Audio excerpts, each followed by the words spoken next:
Thank you, David Weiss, for that wonderful promotion. Shameless as it was. All right, please welcome to the stage, Balderson.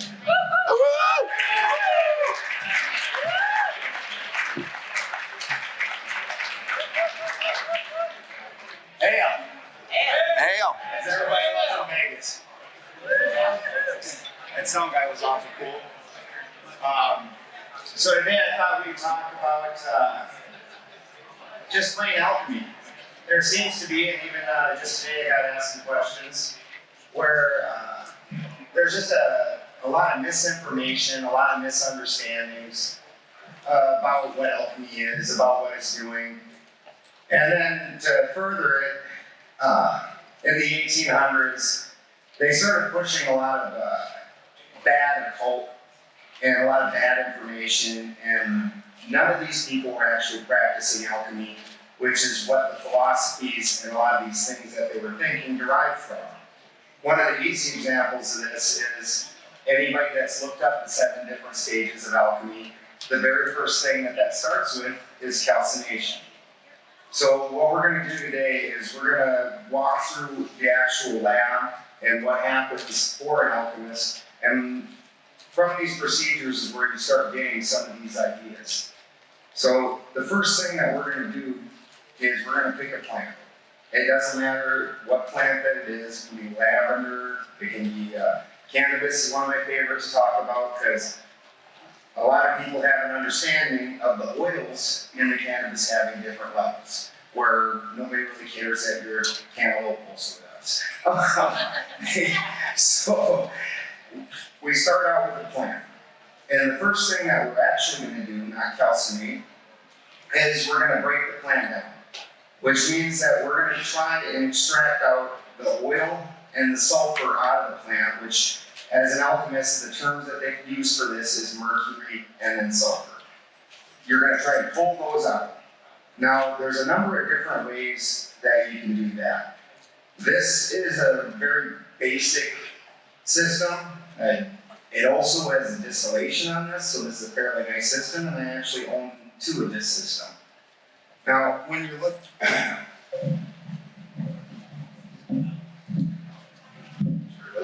when you're looking at this piece here is, I'm sure everybody's heard the term the alembic before. So this is your alembic, and this is whatever your material is going to sit in. Now, in this case, we're trying to extract out things. So what a lot of people will then do is put water in this. This is called a heat mantle. Now, this isn't a great heat mantle, unfortunately. You have to replace this if you get this system. But what a heat mantle is there's a little magnetic stirrer in there, so you can drop a magnet in here, and it just keeps your stuff stirred up. And then this heats it to a very precise temperature. And what's going on then is you're going to evaporate out the water. Now, you can put plant material. There's a better one of these that you can get that's thicker. You put plant material in it. The water passes through it as a vapor. It grabs onto the oil, and then it starts carrying it down to this tube here. And inside of these little bulbs, and there's 3 of them, so you can rotate it depending on, we'll get to the more distillation part of this later. That's really for that, but you can rotate it, and it's just for catching your oils. Now, these tubes right here are going to a heater or a cooler. So depending on what you're working with here, it will either cool this area or heat it. So after you've turned your oil into vapor, if it's too vaporized, what you want to do then is cool that down back into a liquid, and then it's going to fall into these. Now, at that point, you're always going to have a little bit of volatile solvents, things like that. This is going to go over to your cold trap, and you're going to put a vacuum on this. And if they don't have it on this system, but you want to put a vacuum on it, because as soon as you pull away, the atmospheric pressure, everything starts changing forms much easier and faster with less temperature. So anything that doesn't get caught gets caught over in this. This is called the cold trap. And you're just going to make this very cold. You're going to put a vacuum on it, and it's going to pull away anything that you don't want to catch in here. So this is literally no different than your classic alembic symbol. Here's a more at home for most people, copper still set up. This is going to be your heat mantle. You're just putting heat here. You're going to have your liquid in here. You can put your plant material here. It goes off here. There's little copper coils in that. The whole reason that the old still guys had to sit it next to a river is because you want to cool that down and turn that vapor back into liquid, and it comes out that other side. Again, same thing. Let's go with the bad here. And this is my personal system. And no matter how big and crazy it gets, I don't use the last one that much anymore. It's still the same. So this is where we're holding the solvent, and we'll explain that a little more later. And this is actually chilling the solvent because this giant tank is actually triple jacketed. And so there's an area where I can vacuum down so heat and cold don't pass, and then an inner jacket where I can put temperature control in it. Same thing with these tubes. These are holding my plant material. And it just doesn't matter what kind of plant material, also jacketed so they can be frozen down. This is what we would call the first catch tank. And this is also jacketed, but on the flip side, we're heating things, and we'll get more into that again later. This is for recycling the system. These are called master vapor pumps, because once you turn it into vapor, you need to go move it over and change it back into liquid. In the catch tank, it's liquid, so you have to heat it up, turn it into vapor. You run it through those pumps. This, instead of those little bitty coils of copper, that's called the heat exchanger. It's at about a negative 150 degrees it runs, so it does a little bit more work than the running a river through some copper coils, with river water.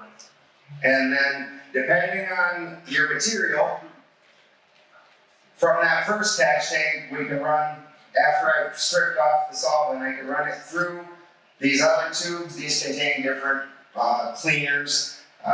We've heard Manny talk about that with the DMSO, where they were getting carbon in their end product. So here, that's what they're talking about here. A lot of times you put a carbon or a bentonite clay, things to pull out pesticides, herbicides, molds, whatever. That's all going in here, so you're going to put the solution through that. Where people were having a problem with that slipping through the planers, they have a thing called a center plate, which is 1 micron, and so that stopped that pretty much if you use it. And then this is the final catch tank.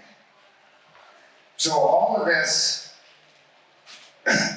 when you start looking at it as above, so below, once you understand what the equipment's doing, no matter whether it's just an old teapot with some copper coils or it's this, it is the same thing, does the same exact function. So a lot of times, rather than using water as your solvent, and that's all that the water is doing in that function, when you run the water up through the plant material, the water is a polarized solvent. So it's pulling out the oil and the sulfur. Now, water also wants to somewhat attach to some of the things, and it wants to somewhat change it. So I like to use other solvents. Now this, we can see this is alcohol. Now a lot of people are going to use your ethyl alcohol. When you start looking at them, you start looking at your alcohol solvents. You have carbon, you have hydrogen, and you have oxygen. That's what makes this an alcohol, because you have those 3 components, and you're going to have different numbers of them. And then over here, you can see ethanol, you're just going to have the 1 carbon. Propanol, 2, you're just going to keep going on down. Same exact thing with the ones I prefer more is your hydrocarbons, because the hydrocarbon does not have the oxygen in there. Now you're just talking about hydrogen and carbon. It gives it a lot less chance to change and rearrange things on you. In that, I like to use butane. Butane's real nice. It doesn't grab onto a lot of the components that your oil is going to hold. You can see if you've ever done any kind of extracting, pentane and hexane, they aren't going to grab onto the chlorophyll and things. But once again, anytime you're talking about a hydrocarbon, whether it's your household propane or anything else, literally it's just an arrangement of hydrogen and carbon.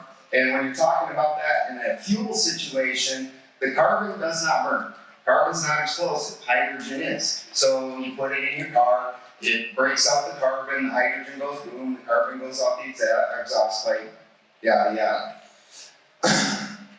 Now, we're going to soak the plant material in one of these solvents. Like I said, I prefer one of these solvents, and we're going to go ahead and send that through the system then. And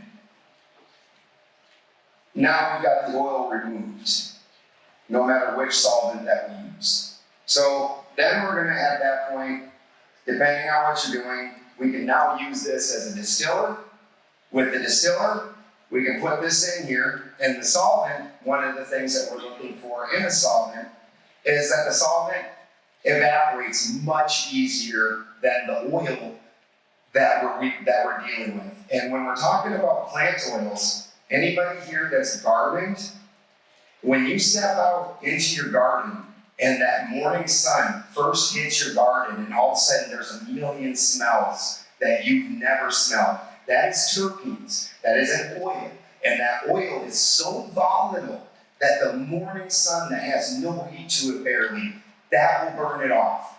So we want to have a solvent that will vaporize at a lower temperature than that and leave this oil in here. So the first thing we're going to do is get rid of that solvent.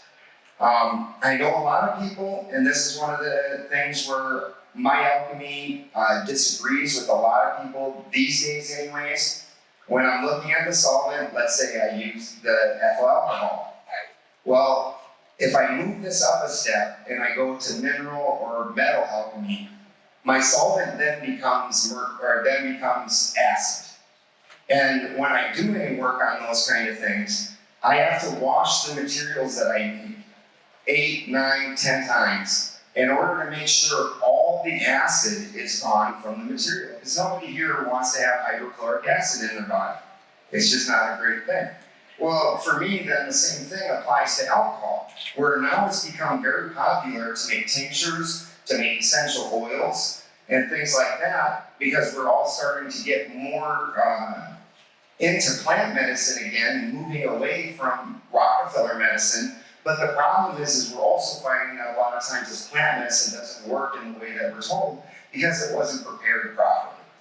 So we're going to get a solvent, and we're going to try and dissolve that out really easily and leave this oil intact as best as possible.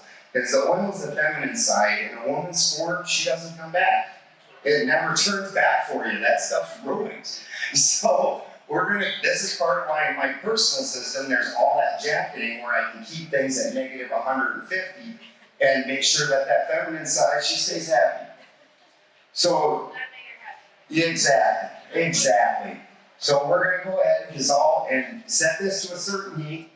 Now, part of the reason I said this one isn't a great mantle is a voltage mantle is better, because that maintains just a perfect even heat where it's regulated off voltage.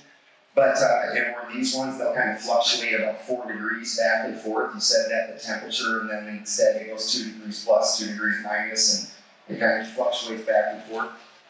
But if you get it really nice and controlled, you can pull out that solvent and then put that back, save that for later. It's your alcohol, and you reuse it on other plants. That ethyl alcohol is reusable over and over and over again. Then we're going to turn up the heat, and this is where we like to talk about cannabis, because people understand this. THC is your most stable of your oils in your cannabis plant. Underneath that, your CBD, and underneath that, your terpenes. Like I said, the terpenes, they will evaporate off, and you can smell them and love them just from the morning sunlight. So after the solvent's gone, you're going to slightly turn up the temperature. And then now this next level of oil is ready to vaporize, and you're going to catch that in these little bulbs. And you have 3 bulbs, 3 levels of oil, and each time you crank up this heat, it's going to start evaporating the next more stable level of oil.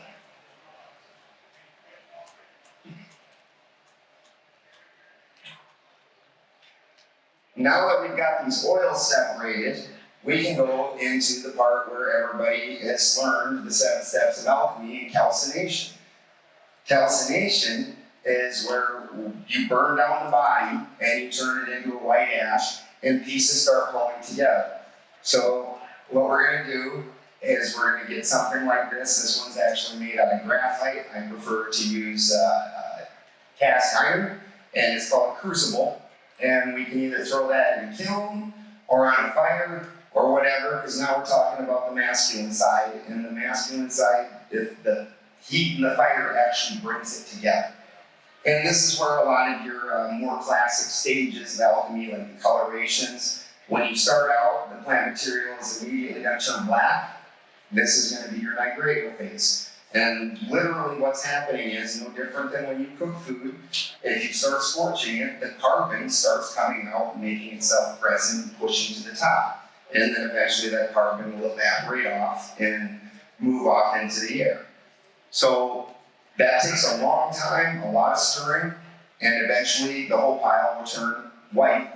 And then eventually inside, what you're really looking for isn't this white ash that's present, but the mineral salts inside of the plant that made up the plant. And you're going to start seeing those glow, a yellow and a red, as those come together and crystallize and form now that you've pushed the rest of this out. So then what we're going to do is we're going to take that plant, we're going to take that ash, and we're going to mix it with distilled water, again, a solvent. And we're going to dissolve out the ash and the outside material of the plant, just the cellular wall of the plant is going to come out, leaving you with nothing but the salts after you've evaporated, strained it, and then evaporated off the water. Not a problem. And now that we have our salts and we have our oil separated and purified, what we're going to do is throw them back into this alembic, and rather than have this whole setup, we're just going to stop it. Real easy. This is just for a thermometer. And we're going to start the process of heating that, and we're going to put them back together. Now, what's going to happen with this, and again, this is where there's a lot of discrepancies between what you can read in books and what your more classic alchemy that they claim is, again, with much Jungian psychology thrown in. But as you're watching that process, the oil already has the sulfur in it. The sulfur is the life. In most green plants, that is going to be yellow, a very bright yellow. Now, with my system, because I can freeze everything down to negative 150, and because of my solvent choices, I can take literally a fresh plant that's live and put it inside that system, and at negative 150, that plant there doesn't even know it's been cut down. It freezes right now. But what freezes in the plant is the water. Then you run these solvents through it, again, why I prefer just the hydrocarbons like that. And that doesn't get frozen by the water, so that runs through, pulls the oil out of the plant, and leaves the actual water still inside of the plant. When I do that, and I look at that oil has a brilliance that is, you just know it's alive. It is neon, it is screaming at you. If I let that plant dry, like most people do it, and then do my extraction, that oil moves from that neon screaming bright yellow to a more dull yellow. It's still very beautiful. If I let it sit for a while longer, it will turn into a gold, and then eventually turn red, and then black.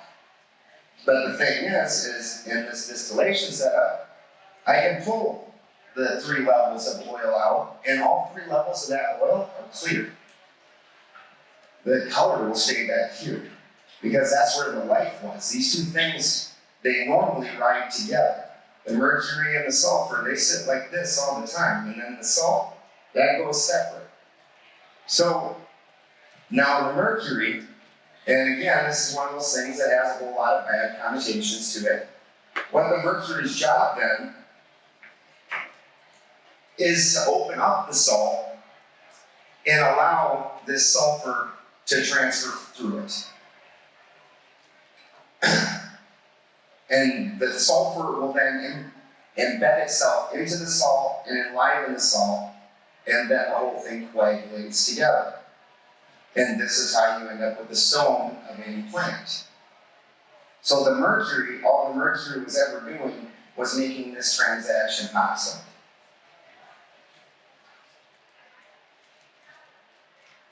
Which brings us here.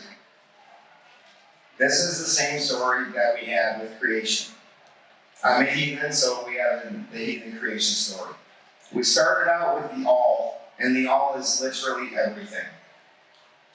The all splits into the all-father and the all-mother. The all-father is the material side, and the all-mother is the immaterial side. Then there's still no life. So the all-father splits into Niflheim and Muspelheim, ice and fire. And then Gunamagap, the void, the immaterial side, pulls these 2 things together and creates destruction. And in this destruction is where the Vesta Pisces forms, and right here is where life forms.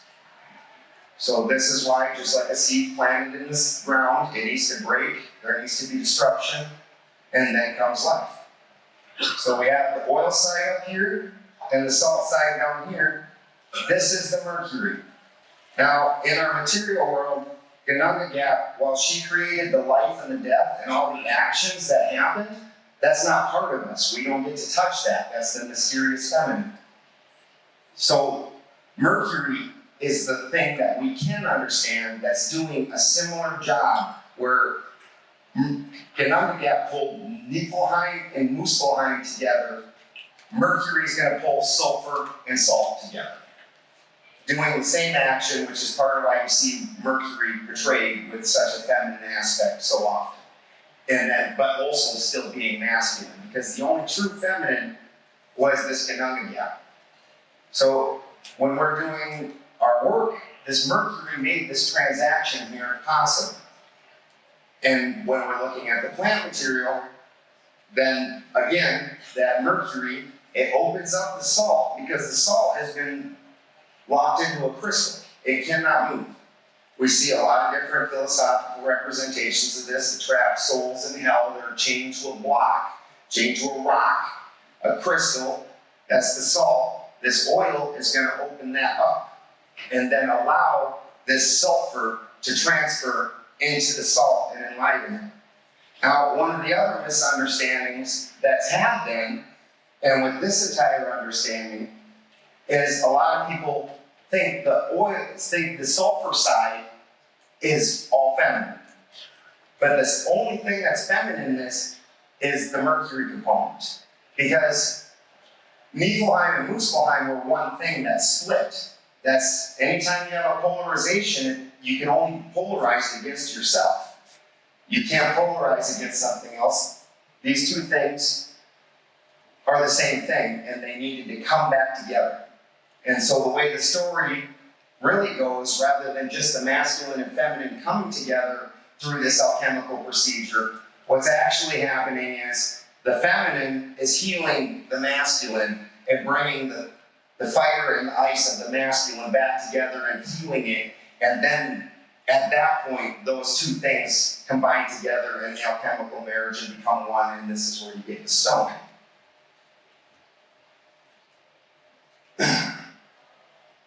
So this is a representation of the masculine side.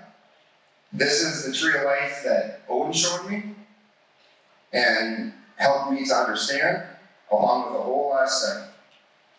Now when we're looking at this is the way the alchemy is working. This is going to be your oil tree. And there's going to be a diamond right here. The diamond's missing just because of the way that it ties together. So you can see the center diamond actually ties together with the next tree down. And that's the only reason it's gone, but it's here. So if we're talking about cannabis, we have THC, we have CBD, and here we got your terpenes. Now this is going to be your earth side. That was your fire side. This is going to be your earth side, and this is what put us together and allowed us to even have this experience, because naturally the vapor side wants to rise and the salt side wants to sink. They're polarized against each other. They don't want to go together. So Mother Earth is here to lock these two things together until they learn how to play next. Now here we're going to have water, carbon in the center, and cellular material. Now, like before, where we were showing this, where this part would actually be the water also. So water and your CBD are locking on this, because this is this right here, your heart line, that is your plane of inertia. That's everything above that becomes more etheric, everything below it becomes more dense. Everything above it becomes more chaotic, everything below it becomes more stable.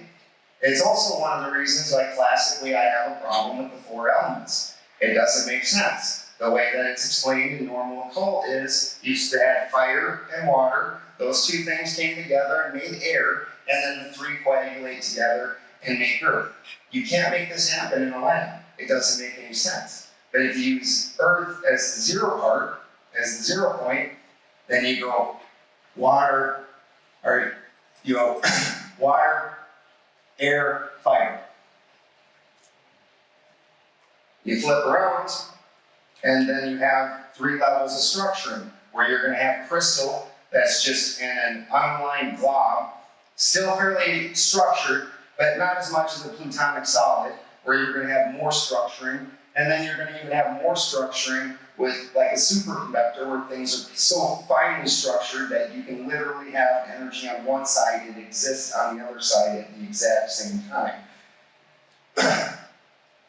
So some of these are going to overlay then, and this is how this is interlocking together. So you got earth. So we got the carbon here is your center, and that's locking everything. And then down here, the carbon is actually able to vaporize. This one's able to vaporize. The cellular material not, because the cellular material goes with your salt side. And here, you're going to have 3 levels of salt. And anybody that listens to Crow 777, I did a couple episodes on there about the cellular salts, and a lot of people are starting to get interested in that kind of thing also, with the mineral salts, and understanding the basic building blocks of what we're made of. We all have that. Now, we also understand when we're looking at the oils that there's not just THC. There's THCA and different THCs, and we've all seen that. There's 4. So you see 1, 2, 3, 4. Same thing's going to apply to the CBDs, and the same thing's going to apply to the terpenes. Well, then if you look down here, 4, 4, and 4, we've got 12. So here's your 12 cell salts. It matches up your 12 oils. The 12 oils are meant to open up the 12 salts and then allow the sulfur part to transfer through. And this is where your whole basic chakra system comes from then. And this is all we're talking about. Here's your 3 oils, here's your earths, here's your crystals, and here's your heart center, where all these things are aligning. Now, when you do that, the entire purpose to alchemy is to literally, this goes into this goes into this, there, until you have a boom. And everything just folds down onto itself. And this is what the great work is that we are supposed to be achieving inside of ourselves, because the entire point to spagyrics and other different forms of alchemy is as above, so below, so you can understand all these things work the same. If I can understand it on the smaller level, which is why spagyrics and plants become so important, and I can practice it in a lab and I can prove it, Then I can do it on a greater level. Here's where we can see where these things then are creating these overlaps. This is going to be the feminine side. And these things are going to push together and eventually then create the entire feminine side. And you can see the masculine side sits inside of that. And there's the torus field. I must have forgot that one. Thought I had a slide of the masculine laying completely inside of that. But all these points then just become the points from the tree of life where the things are meeting together. Where the masculine sides are meeting. And you can see how that overlays. And then as we're looking at that also, one of the other things that I have disagreement with is, as you can see, the chakra centers are laid completely straight up and down, and this is very classical. But for me, when we're looking at the tree of life, each one of these then, this is going to be Polaris, this is going to be the sun, or this is going to be Polaris, this is going to be the sun and the moon. And these two, the sun and the moon, is going to be the two polarized half of the brain center. That's where you're going to end up with your pineal. And so those two are doing that. The heart is going to be iron and copper, Mars and Venus, masculine and feminine. So this is where you're going to end up getting the torus field, is these two things playing off of each other. You're going to have a masculine side and a feminine side pushing into each other and keeping that polarity. And in the way your body's set up, just like you had 3 levels, you're basically going to have 3 of these that swing around like this. Boom, boom, boom, where the 2 are polarizing against each other. The easiest one to really, again, understand is the heart, where you have Mars and Venus. And it's a basic generator where you magnetize iron, ferromagnetic, and this hits the copper field, creates a field, the whole thing gets driven.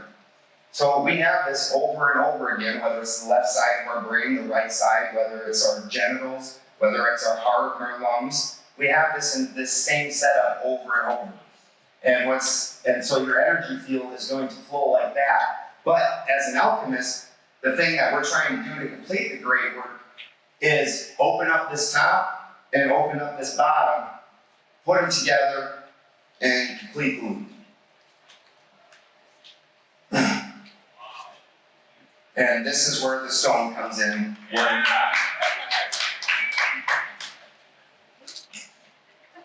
And with that, special thanks to Mario from Symbolic Studies who did all the slides.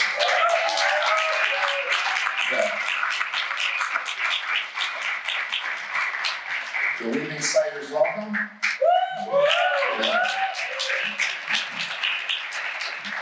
I will be there every Saturday. I'm going to take a break from my show for a while. So come hang with us on Spiders. And can't thank you guys enough for all the work and effort you guys put into this. Over here, we have a more 3D idea of the Tree of Life that Jim and Rachel put together. The Spiders is actually Jim's show, and he allows the rest of us to come and make fools of ourselves on it. And behind here, you can see the energy field and the way that's going to transfer through that. You can see your 3 different levels. And this top and bottom are open again to represent where you're actually going through the alchemical procedure and you're trying to make those into one and put them back together. So, thanks guys.